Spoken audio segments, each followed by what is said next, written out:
Welcome everyone to yet another SDN Community Voices, our weekly community touchpoint between you, the members and followers of the Service Design Network, and the amazing voices we have in this big global network. My name is Felipe, and as always, I will be your ambassador and host. And today I'm excited to talk a little bit about an intersection with another area, so legal service design and not just service design on itself. And I hope that our guest can tell us more about it. But before we can dive in, a quick reminder to drop any questions you have in the chat. We will address them during our final Q&A segment by the end of this episode. Also, interact with us throughout the process. But now let's bring Angélica to the stage. Hi, welcome. Hi. Thank you. So, to anybody that is joining, just a quick introduction. Who are you? Okay, so I am Angélica. I am from Colombia. I am a lawyer and a service designer. I am the mother of two dogs, and I'm also a teacher. And I am the CEO of HÁPTICA, which is a service design consultancy agency based in Colombia, but we also work for Chile and Mexico. Wow, that's amazing. And I really hope that I see your dogs around. I don't know if they're loose or not, but maybe to start off, how did Haptica come to be and this very interesting combination between lawyering or law and service design? Okay, so I did both. I did first the law degree, and then the design degree. When I finished, I decided to work as a designer. I didn't want to be a lawyer, but it's really hard to say goodbye to law because everything around us is related to regulation, and there is always as I call, a legal touch point connected with the service design that you are working with. So even though I just wanted to design a service, it was really hard to not see that the problem always was connected with a legal touch point. So I decided to begin to work with this, and actually I created the method of the service design method, and we created some tools to diagnose the legal touch points and to understand what is the gap between the touch point and the final user. Sometimes is the language, sometimes is the process that is too heavy, sometimes is the mindset, sometimes is that the legal area is in the back of the service, so they don't know what's going on in front.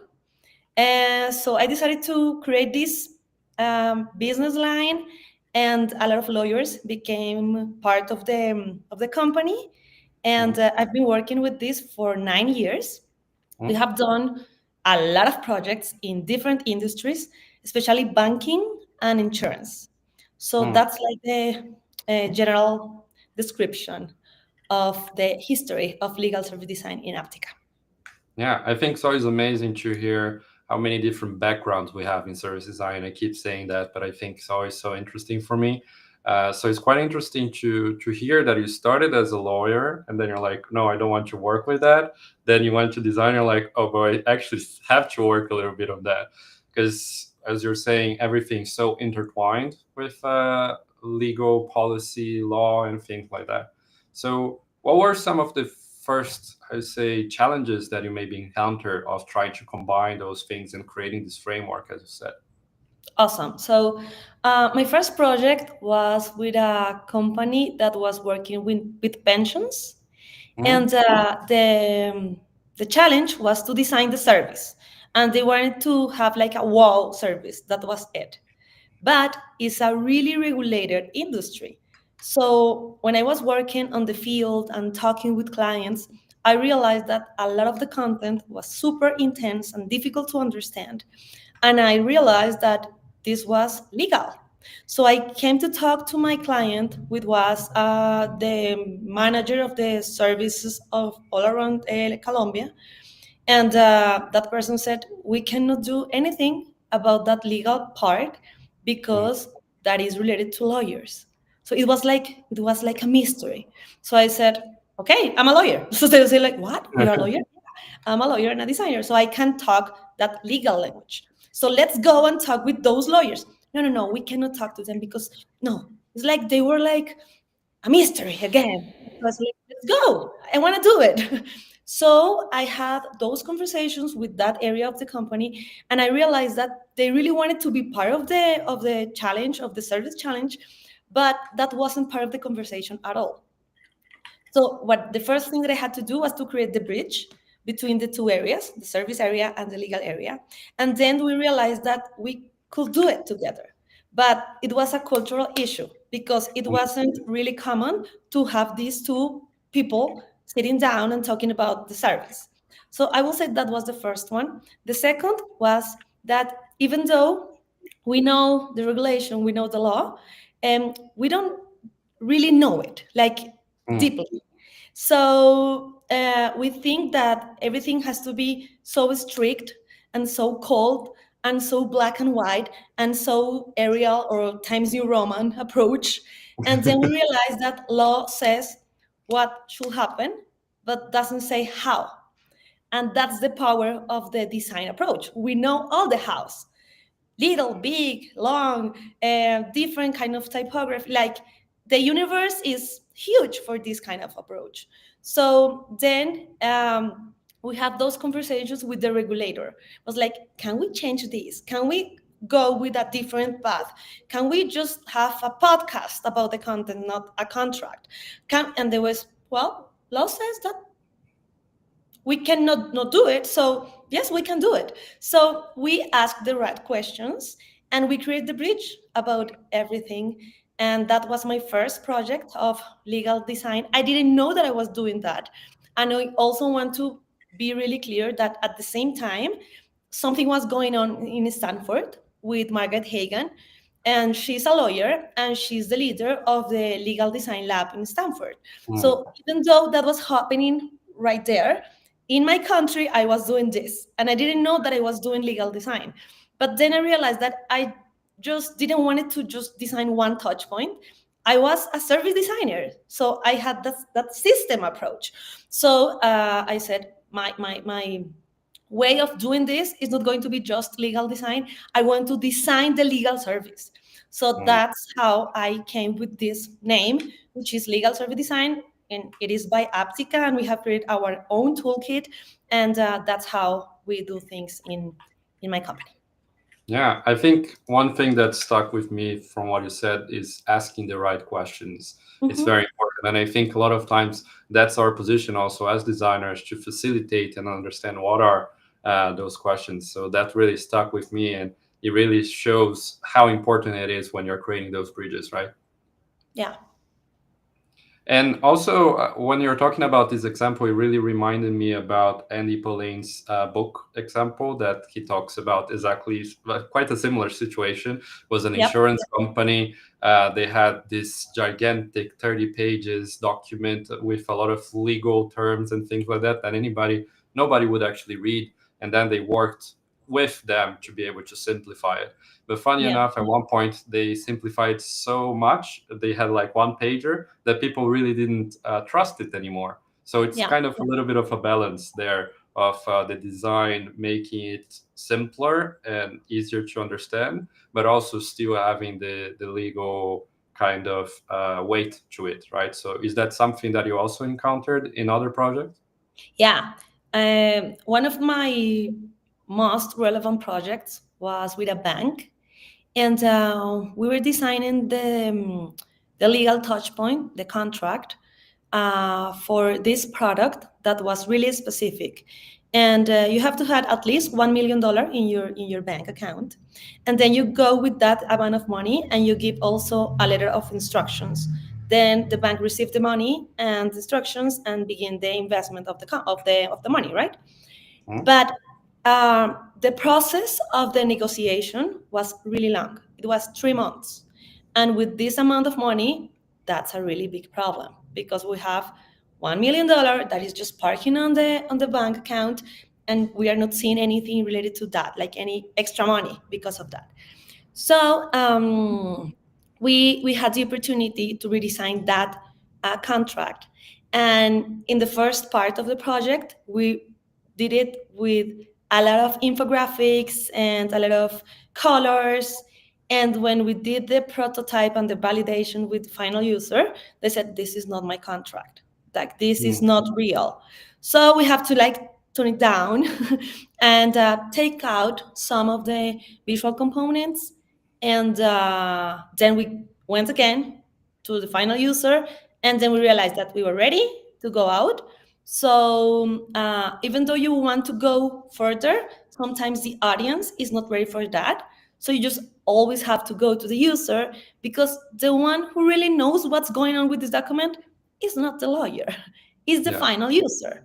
So that's a really awesome example, because when I show the project, I don't show the first one, which was really Disney approach.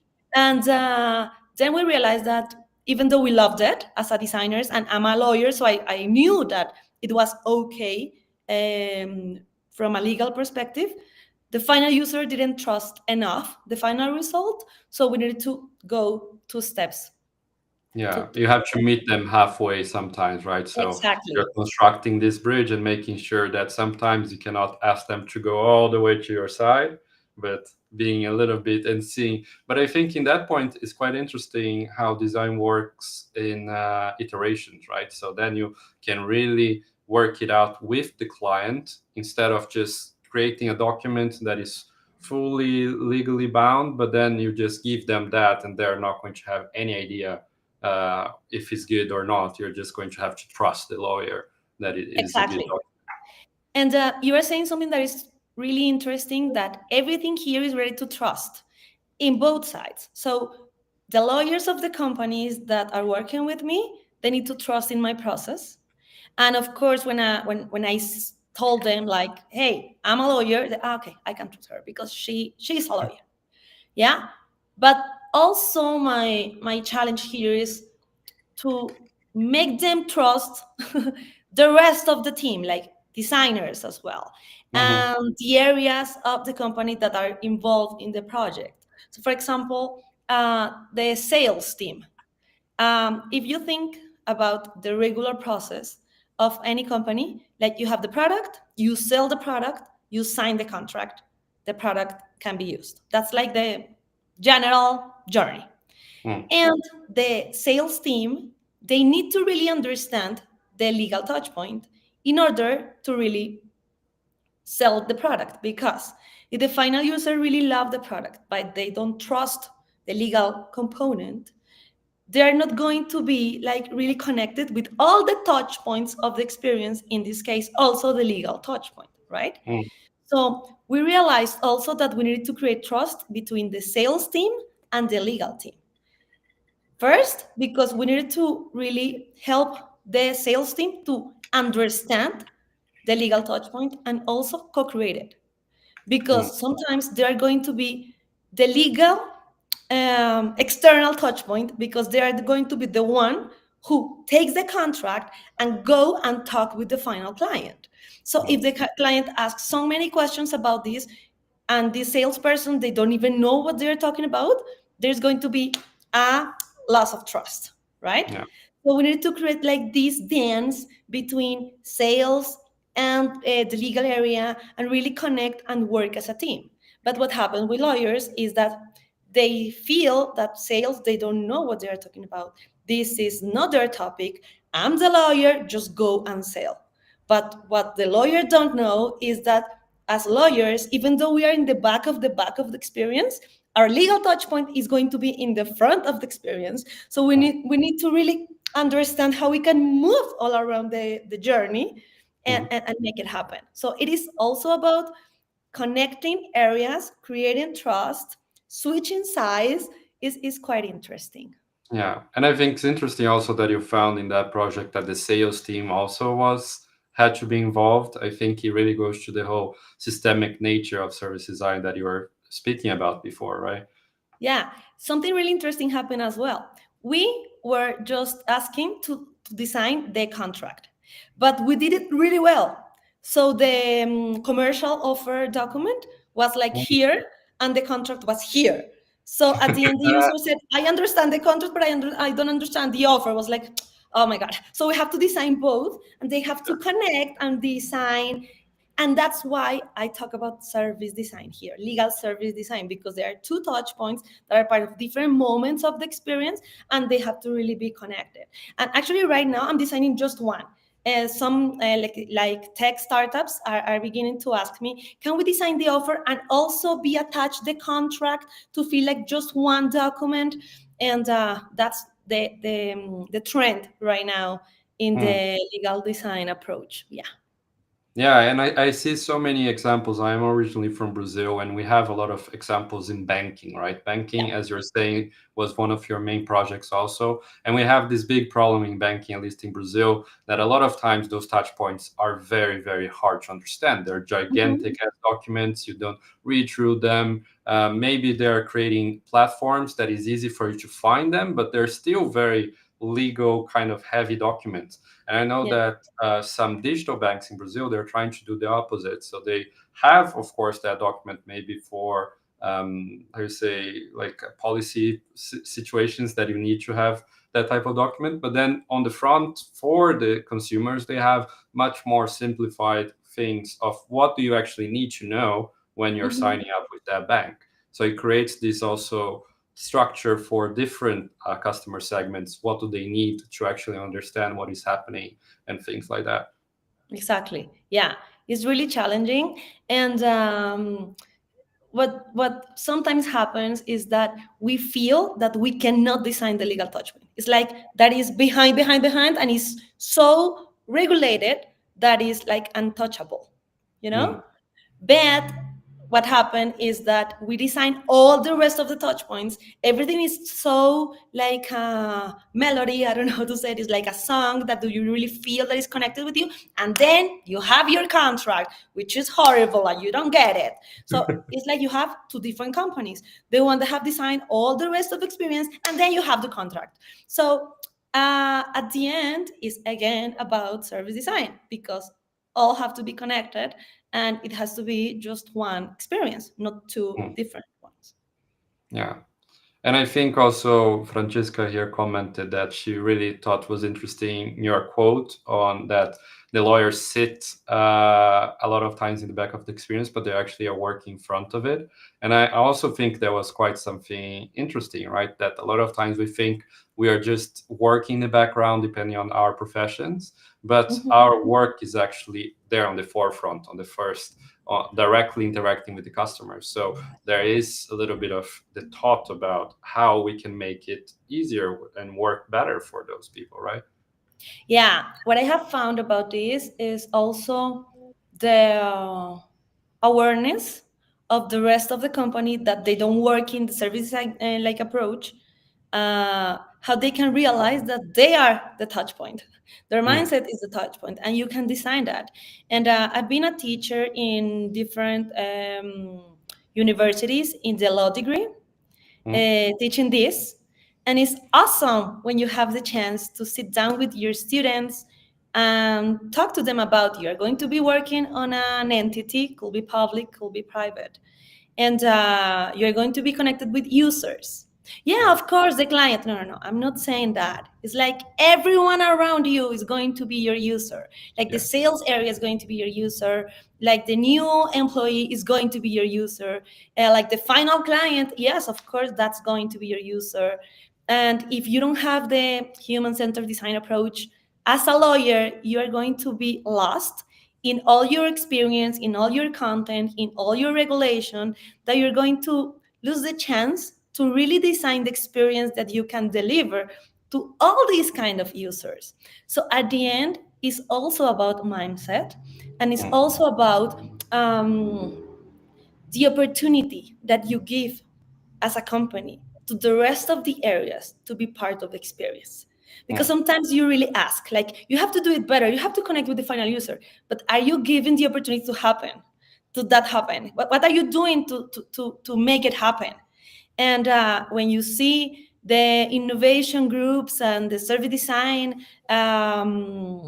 cells that you create to solve problems, lawyers are not part of that. They are in the yeah, back of the back.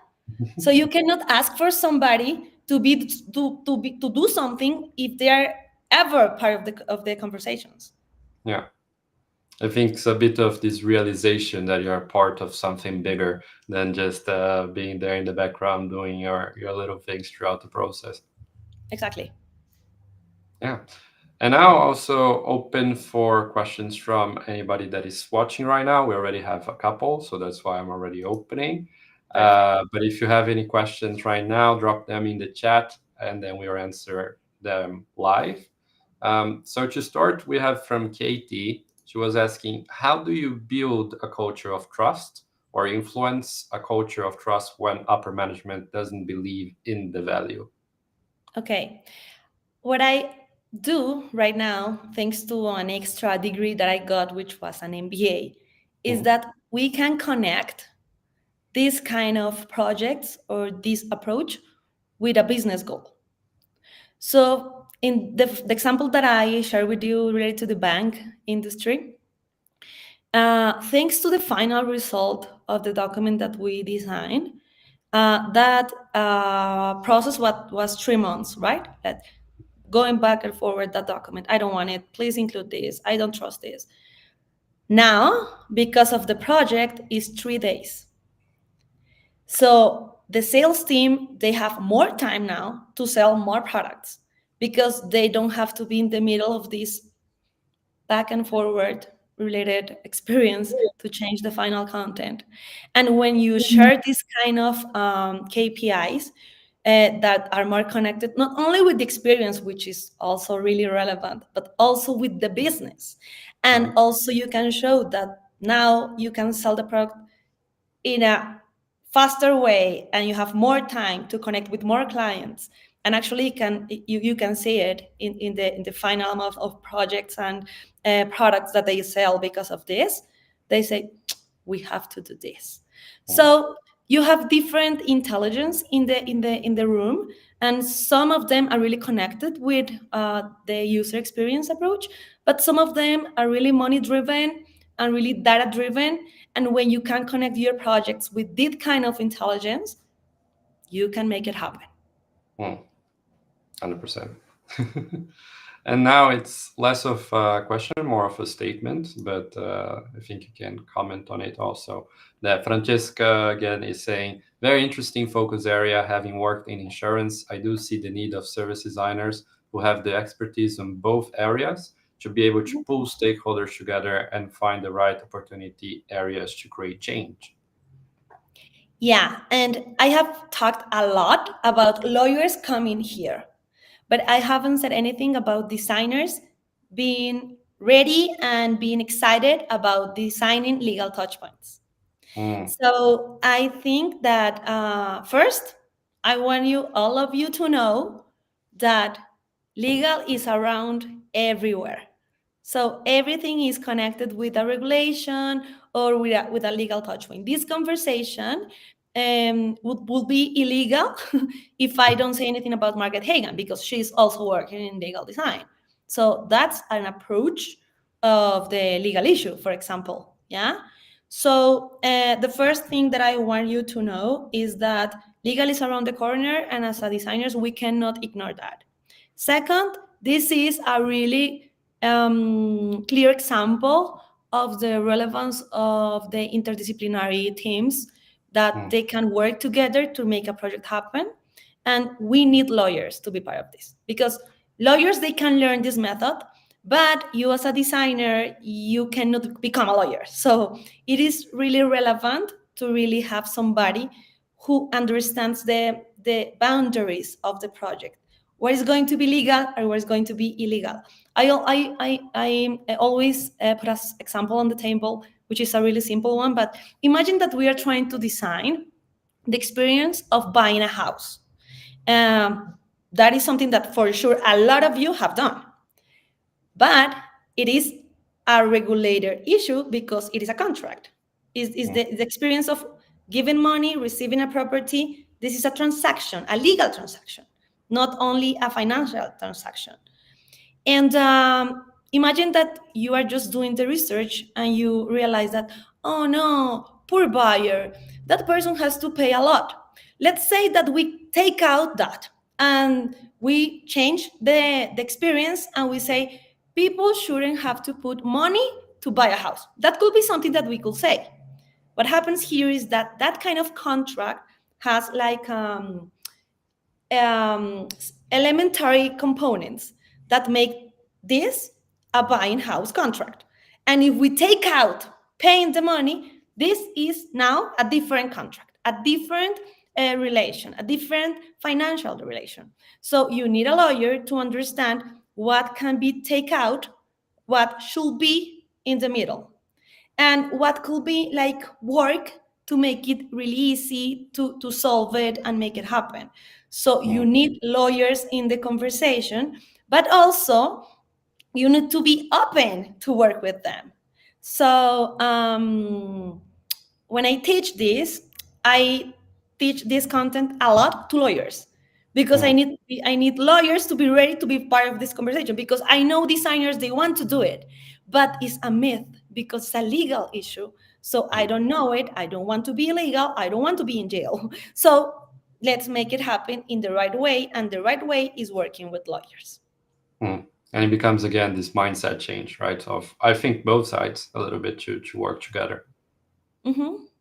Yeah. And then we have from Katie, what opportunities do you see in service design disrupting / challenging different industries in the coming years? Okay, wow. But the first one, and I'm sure that you are seeing this everywhere, is about artificial intelligence and how we can include this in our conversations in an ethical way, in a relevant way. And right now, for example, in my company, we are like around 50 people. And what we haven't realized is that thanks to artificial intelligence, we could have like a lot of assistants be working with us, like digital assistants working with us with the right direction in order to go faster, but also to have the time to do all the rest of the process, which is more the analytical and the critical work. And I think one of the challenges is to know the limit, or where to include it, where to not include it, what should be your criteria to select what is the output of this kind of digital assistants, and how to sell your product. Because the final user is going to say, but you are using this, why are you charging me with this amount of money if everything is doing or is being done by this digital assistant? So we have like this tipping point, I say, related to the business of the designing a service using this kind of assistance. I'm not saying that your job's going to be over. I'm not saying that you are not going to be a service. No. I'm saying that you have to sit down and think about what are you going to do with these tools, and how it's going to make your life and your job even better, and how can improve and even change your business model, which is awesome. So I think that is something that we should be talking about. Also, I've been working a lot related in topics related to inclusion and gender and different ages. I think that is something that we don't talk a lot about. And actually, I'm here, I think, because I was a speaker in the last conference in Helsinki, and my conference was about gender intelligence. And if really services are taking into account the different needs and the different reality and the invisible realities that are around us related to gender. So I think this is something really relevant. Actually, right now, what is going on with the United States and all the statements that this new president is saying. And I think as a designers, we have a really relevant approach designing services with a gender vision. So that's what I think that could be happening now. Yeah. I think there's a lot of interesting topics, and I think this intersection with other areas, intersectionality, AI, all of those things are so interesting. And hopefully we can cover some of those in following episodes. But with this, we are coming to the end of our time together. So thank you very much, Angélica, for coming today and sharing a little bit from your story. Thank you, Felipe, for the opportunity. Thank you for all the amazing women, because they were all women, that were asking questions. And thank you for making this happen. You know that a service is the co-creation of value, and without your questions, that wouldn't be value in this. So thank you very much, and I hope to see you around. Yes, thank you. And to everybody that joined us online, that asked any questions or interacted with us today, thank you so much. As Angélica was saying, this community, you coming, is what makes this community voices happen. So stay connected with us on our social medias for any updates on future episodes of the SDN Community Voices. And I hope to see you all next Thursday. Bye.